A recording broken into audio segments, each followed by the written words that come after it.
Tuhan berfirman kepada Musa, "Perintahkanlah kepada orang Israel, dan katakanlah kepada mereka, dengan setia dan pada waktu yang ditetapkan, haruslah kamu mempersembahkan persembahan-persembahan kepadaku sebagai santapanku, berupa korban api-apian yang baunya menyenangkan bagiku.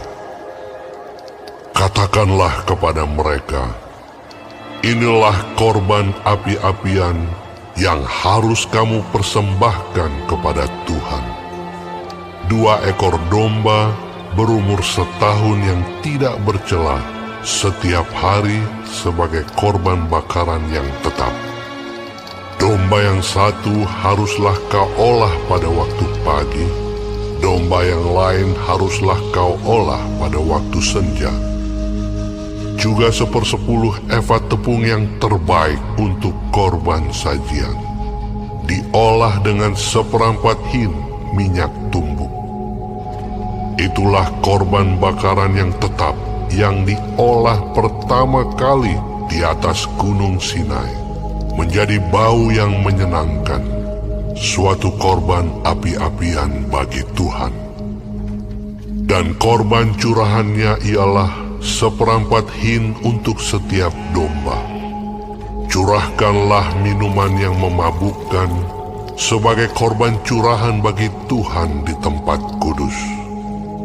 Dan domba yang lain haruslah kau olah pada waktu senja, sama seperti korban sajian pada waktu pagi, dan sama seperti korban curahannya, haruslah engkau mengolahnya sebagai korban api-apian yang baunya menyenangkan bagi Tuhan. Pada hari Sabat, 2 ekor domba berumur setahun yang tidak bercela, dan 2/10 efa tepung yang terbaik sebagai korban sajian, diolah dengan minyak serta dengan korban curahannya.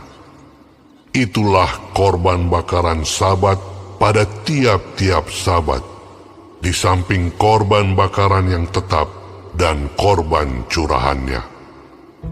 Pada bulan barumu, haruslah kamu mempersembahkan sebagai korban bakaran kepada Tuhan 2 ekor lembu jantan muda, 1 ekor domba jantan, 7 ekor domba berumur setahun yang tidak bercela, dan juga 3/10 efa tepung yang terbaik sebagai korban sajian, diolah dengan minyak untuk tiap-tiap lembu jantan, serta 2/10 efa tepung yang terbaik sebagai korban sajian, diolah dengan minyak untuk domba jantan yang 1 ekor itu, serta 1/10 efa tepung yang terbaik sebagai korban sajian, diolah dengan minyak untuk tiap-tiap domba. Itulah suatu korban bakaran, bau yang menyenangkan, suatu korban api-apian bagi Tuhan.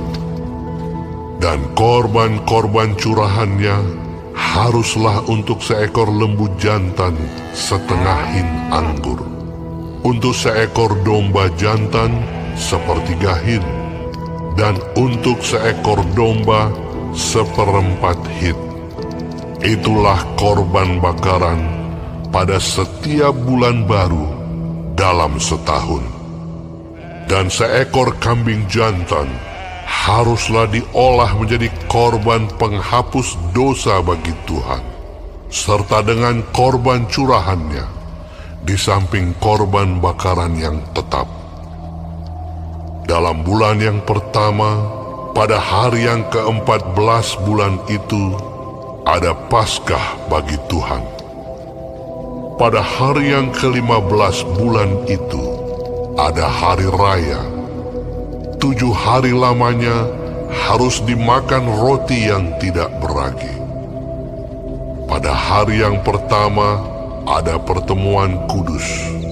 maka tidak boleh kamu melakukan sesuatu pekerjaan berat.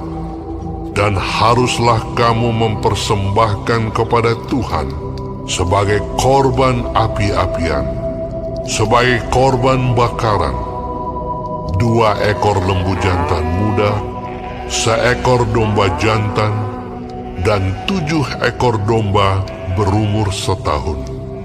Haruslah kamu ambil yang tidak bercela. Sebagai korban sajiannya, haruslah kamu olah tepung yang terbaik, diolah dengan minyak, yakni 3/10 eva untuk 1 ekor lembu jantan, dan 2/10 eva untuk 1 ekor domba jantan. 1/10 eva harus kau olah untuk setiap domba dari ke-7 ekor domba itu. Selanjutnya, 1 ekor kambing jantan sebagai korban penghapus dosa untuk mengadakan pendamaian bagimu. Selain dari korban bakaran pagi yang termasuk korban bakaran yang tetap, haruslah kamu mengolah semuanya itu. Secara demikian, haruslah setiap hari selama 7 hari kamu olah santapan berupa korban api-apian yang baunya menyenangkan bagi Tuhan. Di samping korban bakaran yang tetap, haruslah itu diolah, serta dengan korban curahannya. Dan pada hari yang ke-7, haruslah kamu mengadakan pertemuan yang kudus, maka tidak boleh kamu melakukan sesuatu pekerjaan berat. Pada hari hulu hasil, pada waktu kamu mempersembahkan korban sajian baru kepada Tuhan, pada hari raya lepas 7 minggu, haruslah kamu mengadakan pertemuan kudus, maka tidak boleh kamu melakukan sesuatu pekerjaan berat.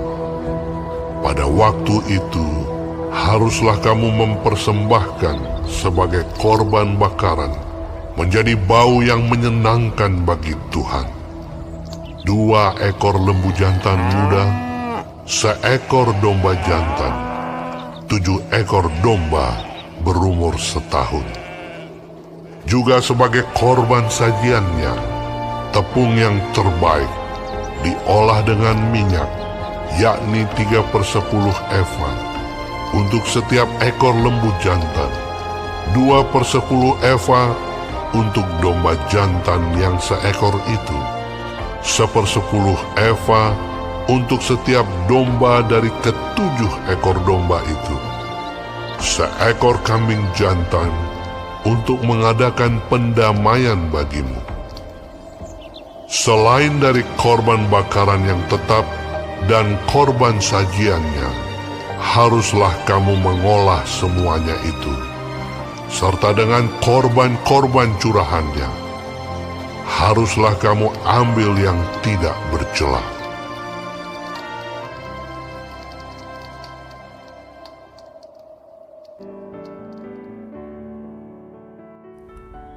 Shalom, saudara-saudaraku yang kekasih di dalam Tuhan Yesus Kristus. Puji Tuhan kalau kita masih diberi kesempatan hidup. Haleluya kalau kita bisa belajar firman Tuhan, panduan kehidupan kita. Tuhan Yesus memberkati kita. Hari ini kita mempelajari Bilangan 28 mengenai korban pagi dan korban petang, serta korban pada hari-hari raya. Saudaraku yang kekasih, firman Tuhan mengajari kita bahwa kita harus melakukan hal-hal, peraturan-peraturan yang berkenan kepada Tuhan. Ya, hidup menyenangkan hati Tuhan. Jadi bukan sembarangan hidup. Diajarkan kepada kita harus mempersembahkan yang terbaik bagi Tuhan. Korban-korban dalam ibadah kepada Tuhan yang harus dilakukan oleh Israel memiliki berbagai aturan, ya. Tetapi intinya adalah yang terbaik. yang berkenan kepada Tuhan. Korban umum berupa korban makanan setiap pagi dan sore harus dipersembahkan bagi Tuhan. Korban pada hari Sabat dipersembahkan tiap minggu dalam ibadah kepada Tuhan. Korban pada pesta bulan baru dipersembahkan tiap bulan hari-hari pertama dalam menyambut tahun baru. Korban-korban itu melibatkan korban bakaran, domba jantan, lembu jantan, domba, semuanya harus yang tak bercela. Sedangkan korban sajian adalah tepung yang terbaik. Korban curahan, anggur, semua dicurahkan di tempat kudus bagi Tuhan. Inilah yang disebut sebagai korban api-apian atau korban bakaran yang baunya menyenangkan hati Tuhan. Jadi diajar, diatur agar Israel tidak mempersembahkan hal-hal yang lain. Tidak mempersembahkan yang asal-asal. Ya. Apa yang dipersembahkan harus yang sesuai dengan kehendak Tuhan, yaitu yang Tuhan mau dan yang terbaik. Sekarang Kristus telah mati bagi kita. Haleluya, kita tidak lagi mengadakan korban seperti Israel. Kita diajar untuk mempersembahkan hidup kita sebagai persembahan yang kudus, yang berkenan kepada Tuhan. Hidup kita, roh, jiwa, dan tubuh. Mari kita memberikan yang terbaik bagi Tuhan. Hidup kita, ya, apapun yang ada pada kita, itu semua pemberian Tuhan. Baik keterampilan, kemampuan, talenta, keuangan, waktu dan kesempatan, tenaga, semua hidup kita harus persembahkan yang terbaik, yang menyenangkan hati Tuhan, mempermuliakan nama Tuhan. Roh Kudus menolong kita, memampukan kita melakukan firman Tuhan ini. Amin.